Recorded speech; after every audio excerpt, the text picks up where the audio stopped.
Hi, my name is Matthew Cowan, and I am an instructional coach and teacher on special assignment here at Redlands Unified School District.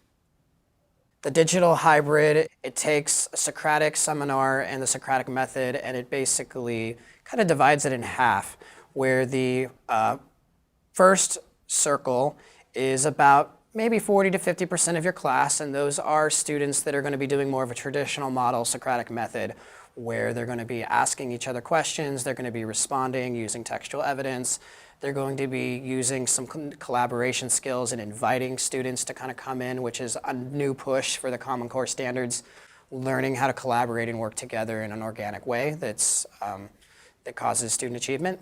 The outer circle is basically the remaining 50% of your class, and this is where the technology comes into play. They're going to be answering and engaging and collaborating on the same groups of questions that the inner circle is doing in the more traditional manner, but they're going to be doing with blogging software, and they're going to be blogging with each other, often anonymously, answering questions, soliciting feedback, using textual evidence. And this is basically two consecutive Socratic seminars going on at the same time. What's really cool about this is that teachers can focus in on the inside circle while they're doing assessment in real time and monitor what's happening on the outside circle. However, they can go back and assess vis-a-vis the document that's created from blogging at a later time. So they don't have to worry about 36 students in real time assessing. They can worry about half of that, which really takes a lot of the load off the teachers in real time, but still gets the student product that you were wanting. Basically what happened is this morning is the students came in, they sat down, they got out their scaffold sheet, which when they read the articles and they watched the TED Talks, there's a side where the students can put their opinion, and then the other side of the document is where they actually attach the textual evidence. And that's one of the main goals of this activity, is to make sure that students not only have a coherent opinion, that is provocative and has something to say, but that they can also back it up with statistics and real life evidence, because that will help them for being a 21st century learner in college or whatever career they pick. And it will also help them with the next generation of assessments coming through with the Smarter Balanced, et cetera. Just a couple things to go over. All of you have on your desks here, you have some discussion starters, just ways to get people involved. If you disagree with someone, if you agree with someone, if you disagree with someone to an extent, the stuff taped on your desk just gives you some ways to get involved. What's really important is we want to see people involving people in the conversation. So if you notice someone in the middle, for a score, you guys all have to say something. If you notice somebody has been quiet for 10 minutes, use one of the strategies on your seat to go, hey, we haven't heard from so-and-so in quite a bit. What do you have to say about this topic? In the back, you're blogging with each other. You guys are having your discussion. It's two separate things. So question one, does texting negatively affect a teenager's ability to write well? Yes or no, use your evidence. Someone start in the middle, go. Science has shown that texting is actually beneficial for you, but if you're on your phone too much, it strains your eye muscles. But you can also become very dependent, like you can't spell properly anymore because our phones can do that for us, and certain things we just can't do anymore because we're so used to our phones doing it for us. A lot of times people use shortcuts in their texting, like abbreviations, and then they get used to just using those rather than typing out the actual word. It affects the way people write and talk because they end up using slang by accident that they usually wouldn't use. But because they were texting or something and they stopped paying attention, they end up using slang.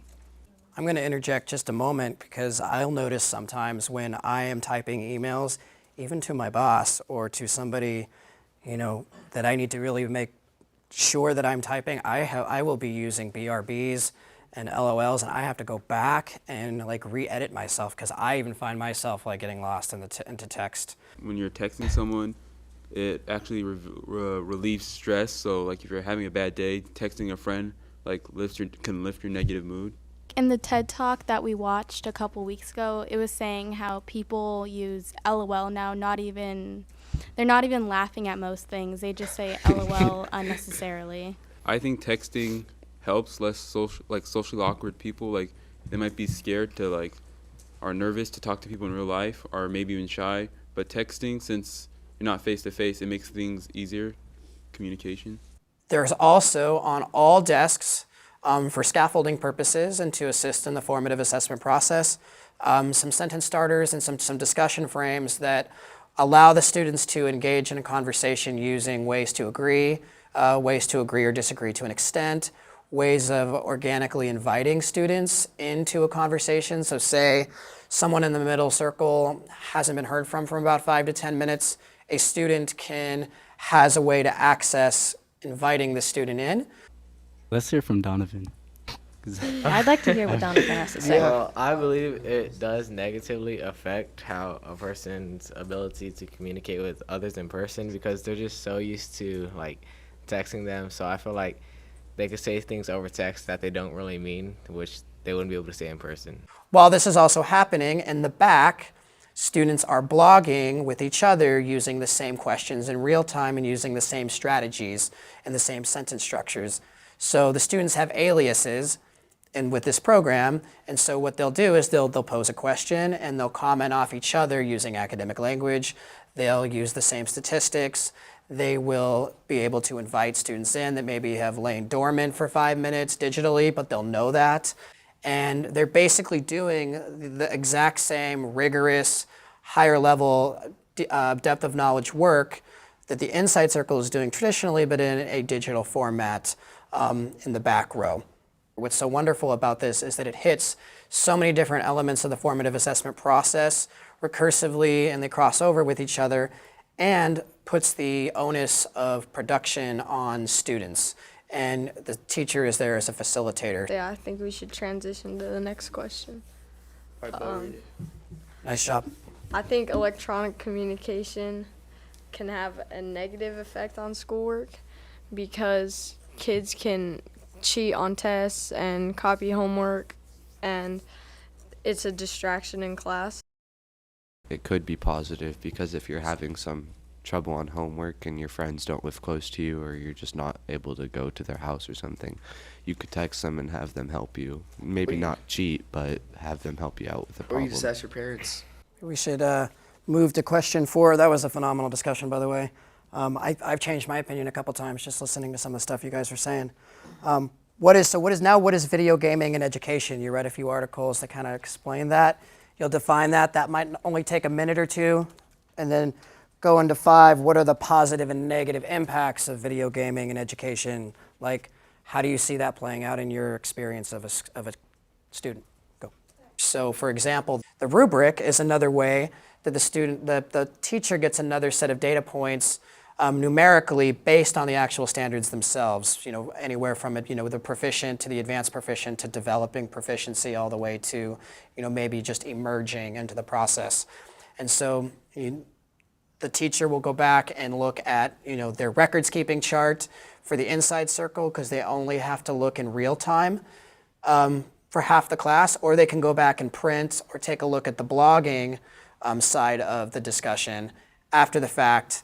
They can look at, how many times did students respond, how much was textual evidence used, did they, on the blogging side, elicit evidence and collaboration from others, and then they can give rubric scores on, public speaking and listening, the collaboration, how well were they able to marshal evidence in a public speaking and listening platform, and then put that into a program or inform students of their progress forward. I thought I wanted a way to where maybe to connect the inside circle and the outside circle, because there may be, students might have something to say in the inside circle, but they have no way to do that since they're in the back. So we created 2 spots in the inner circle called hot seats. And it's basically a way for students to parachute in and out. So say there's something happening in the middle that they need to jump in on, they have to get their opinions across, they want to tie it in with textual evidence. They can parachute in, they will give their thoughts, and then they will parachute back out and continue blogging like they were doing. Hot seat, I think we should hear what they have to say. Okay, I just wanted to say, I think phones, in general, can kind of, they do affect, our communication, and I think they affect, our schoolwork as well, because... As you'll notice, we wrapped up. All the students were engaged. There were students in this classroom. Again, there were multiple students with 504s. There were multiple students that are on IEPs. individual education plans. There were multiple students who were accelerated. This was a mixed class. This was very diverse. It can work for pretty much all learners. Another cool way that this lesson connects to future learning and instruction for both the students and teachers' perspective is that the rubric gives a way for the teacher to proactively inform next steps of instruction. So for example, if you'll notice on the rubric category of marshaling textual evidence in support of an argument or an opinion, if you notice that a significant portion of your class is scoring, is approaching proficiency or has not yet mastered that standard, you can go back and develop lessons that hit, coming up with opinions and having students, back up their opinions with evidence from text, from statistics, from TED Talks, from other pieces of technology. So what's nice is this gives you real-time snapshot of where your students are struggling, and then you can go back as an instructor and develop, lesson plans that are engaging to students to where they can practice skills. And then the next time you either perform this particular lesson or the next time they write and the same criteria is involved for marshaling evidence, you'll hopefully will have seen growth. Or if you haven't seen growth, then you can use that as another opportunity to just reflect on your practice and go back and maybe design something else, collaborate with other peers. So it's just a way in real time to sort of see how are your students doing in a different type of context versus giving a quiz. This happens about once a unit or so probably once every 5-6 weeks. It's a tremendous strategy, but it isn't one that I would overuse on a weekly basis. You want to have some sort of authentic, this is a special thing that we're doing, but it can be done at any time using any content. Today, the content was in preparation for a analysis paper that they were doing on the effect of technology and video games in the classroom and at large. I would argue that using something like this, which gets the kids involved, which puts the ownership on them, which gives you different types of vantage points from the different pieces of evidence that you get, gives you a more holistic look at where your students are presently versus where you need them to be, and you can connect the learning in such a way to where you can get them there in the future.